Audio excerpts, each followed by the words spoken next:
Good morning, good afternoon, good day, whatever time of day it is. I hope you've been reading, and I hope you have kept up with the first four Cormoran Strike, Robert Galbraith, aka J.K. Rowling's novels.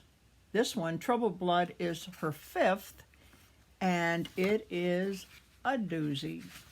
You're really going to like this one. She does not disappoint.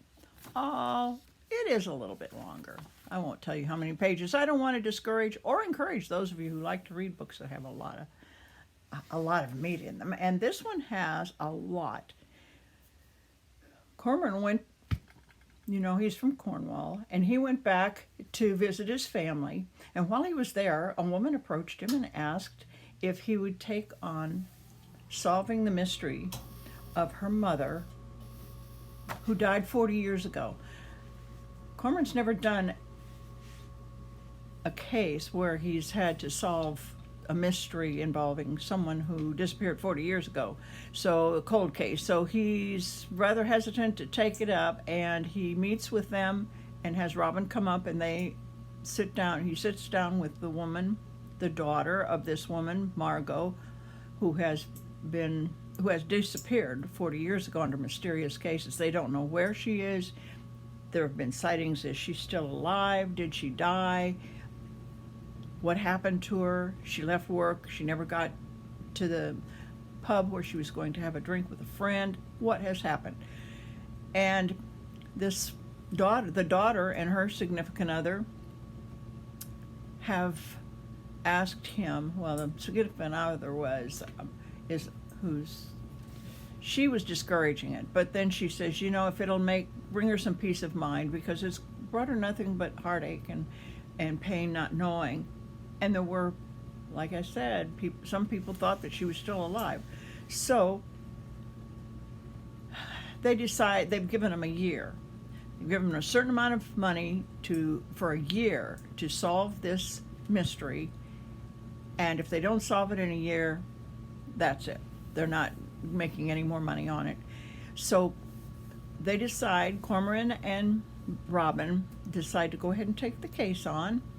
And along with all their other cases, they're very busy now. They have a permanent receptionist, person that works in the office permanently. They have two young men who are hired to sleuth, to sit out and watch houses and follow people around, do legwork like that. And then, of course, the partners, Cormoran and Robin. This mystery takes you a lot of different places and through all kinds of personal. I think the personal life of Cormoran and Robin, their personal lives and their previous involvements, because Robin is going through a divorce, and Cormoran is always being called, and even though she's remarried, he's still being called by Catherine. And it's quite a involved affair there. She's, for so many years, both of them were involved with these other people.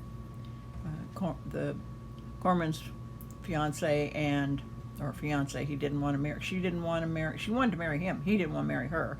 And with Robin, they did get married, but it just didn't pan out, because she found out all the time that she'd been seeing him, going with him, and involved with him. He was also involved with someone else. So that kind of ended that.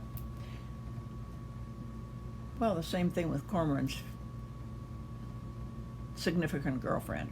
Anyway, so much for their personal relationships, which are intriguing, and the involvement with the other people that work in the firm there, Strike's detective agency, and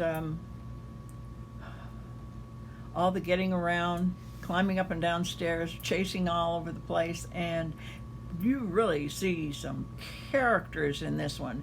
You get involved with astrology, astrological signs. There are, in this book, one of the first detectives that tried to investigate this case, one of the police officers, he had astrological signs all over his notes. He gave them all their, this one's Capricorn, this one's, and drew the figures of different myths from astrology, or from, yeah. It's some of those, I couldn't understand them when I first started reading it, and then I'd go back and look at the drawings and the notes from the ex-police officer who'd already passed away. Then another police officer took the case. They never got any place. Corman and Robin got farther than anyone had gotten in solving this, and finally, you have got to read this because it is so exciting. The people are absolutely from all levels of society and all different involvements and intrigue and